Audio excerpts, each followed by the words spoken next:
Growing up, I was a Girl Scout for 12 years. I started my journey in first grade as a daisy, and then I ended when I was a senior in high school as an ambassador. Along the way, when I became a sophomore in high school, I also joined Venturing Scouts. But what exactly is Scouting? Scouting, specifically the Boy Scouts, is an organization that was started in 1907. It was started by a man named Robert Baden-Powell, and the organization's main goals are to support young people in learning outdoor and survival skills, as well as fostering important mental, physical, and spiritual development. Shortly after the Boy Scouts were developed, Juliet Gordon Low formed the female version called Girl Scouts in 1910. There are many different types of scouting organizations like Air Scouts, Sea Scouts, and Rider Scouts. However, today I am going to focus on Venturing Scouts, which I have been a part of for 5 years now. So, what makes Venturing Scouts a microculture? Venturing Scouts is one of the main groups inside the Boy Scouts of America. It was one of the first co-ed scouting groups, and members must be ages 14 or above. One of the first ways it is considered a microculture is because each venturing crew specializes in a certain program or activity. My venturing crew focuses on the outdoors with a strong emphasis placed on backpacking, rock climbing, and shooting sports. These skills set venturing crew members apart from the dominant society because of their specialized ability to complete outdoor survival skills safely and efficiently, as well as their constant participation in high-adventure activities. Like some other organizations, members have different positions like president, vice president, treasurer, historian, and other ranks which are voted upon every year. This ensures that meetings run smooth and all tasks get delegated and completed. It also allows youth members to try a position of leadership and take on responsibility in a controlled environment.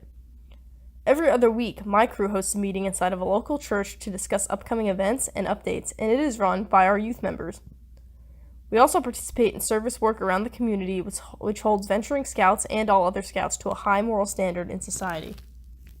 People expect Scouts to follow the ALPS model of adventure, leadership, personal growth, and service. Another way Venturing Scouts is considered a microculture is by the outfits.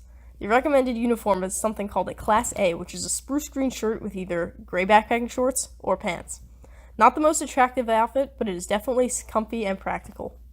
Scouts who wear this official Class A shirt must wear proper insignia and place patches in proper places. This ensures uniformity among members. Age is also identified with youth members wearing green shoulder loops and adults wearing silver shoulder loops. So what patterns of communication are different from the dominant culture in the United States? Well, as a Venturing Scout, members must take something called Youth Protection Training, or YPT. One element of this training teaches adult Scout members that they must follow 2-deep leadership. This means that they cannot go anywhere with a youth member unless a second adult is present. This also changes their communication style in relation to the dominant society, because anytime an adult wants to email or text a youth member, they must share that email with another adult member. The same goes for youth. If they want to email an adult advisor, they must share that email with someone else. This is a prevention method to ensure that no harassment of any kind happens within Scouting. Scouting also uses certain words and phrases that might be unrecognizable to people outside of the organization. A motto within Scouts is that if you are early, you are on time, and if you are on time, you are late. Scouts value punctuality and preparedness. If a Venturing Scout tells you that they have a meeting that starts at 7, it is implied that all members should arrive around 6:40.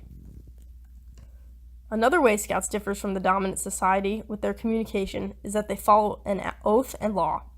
The law states that a Scout is trustworthy, helpful, loyal, friendly, courteous, kind, obedient, cheerful, thrifty, brave, clean, and reverent. Even though some troops or crews repeat this Scout oath and law, it is a verbal and non-verbally recognized value guide. Scouts are expected to obey laws of their family, community, and country. They are supposed to remain clean, which non-verbally portrays to society that they are put together and a structured organization. Also, Boy Scouts is still technically a religious-based organization, so being told to be reverent means to be faithful and respectful to the beliefs of others. The goal is to create productive, helpful, and respected members of society.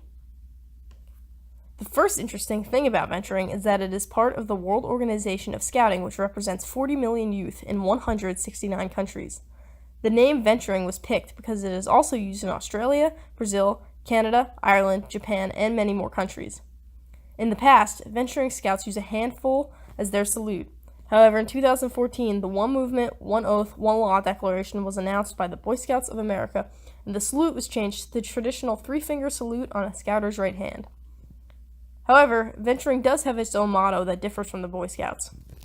That motto is Lead the Adventure, which was implemented fairly recently in 2014.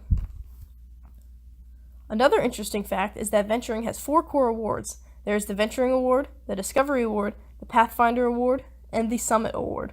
This last award, the Summit Award, is the highest honor and is recognized to be as tough as the Eagle Scout, which is earned as a Boy Scout.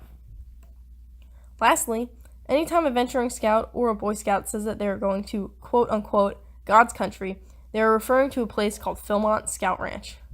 This is the world's largest high adventure base, which is located in Cimarron, New Mexico. Scouters come from around the world to backpack through the vast backcountry throughout the Sangre de Cristo mountain range, which is part of the Rocky Mountains in northern New Mexico. Philmont has 140,177 acres of land, and it was donated by a man named Wade Phillips. He was so impressed by the Boy Scouts that he decided to give all of his land to them. If a venturing crew or a Boy Scout troop wants to go to Philmont, they have to enter into something called a lottery. If they are picked from that lottery and get selected, they are able to go to Philmont in 2 years' time and go on something called a trek. Going on a trek is an extremely sought-after opportunity, and my venturing crew got the privilege to go backpacking there in 2017. At the time, girls were not allowed in Boy Scouts, and we were an entirely female crew that got to backpack 100 miles in 12 days. Also, Philmont employs over 1,130 seasonal staff each year. When a venturing crew or Boy Scouts hike through the Philmont backcountry, every few miles they will end up at a staffed camp with these seasonal employees. These staffed camps have different activities like rock climbing, homesteading, black powder rifle shooting, gold mining and panning, archery, and much more. People who apply to work at Philmont can apply for any job they want, and it is highly sought after.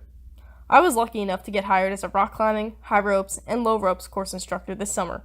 There was a huge forest fire, but luckily my job was intact. This was also the same summer that girls were finally allowed into the Boy Scouts of America.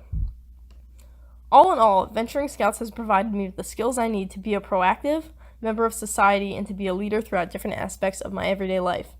It has given me the tools I need to live a balanced life and has given me lifelong friends who have similar interests as me.